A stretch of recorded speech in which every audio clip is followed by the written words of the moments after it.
če jo lahko gre iskat, ja, in jo odpelje skupaj z nami na pot po Ljubljani.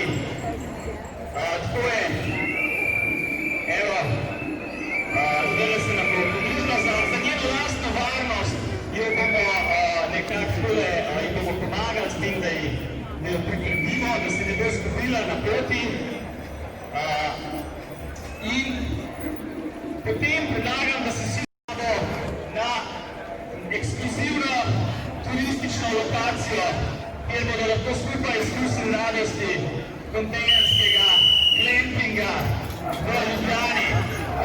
Tako je,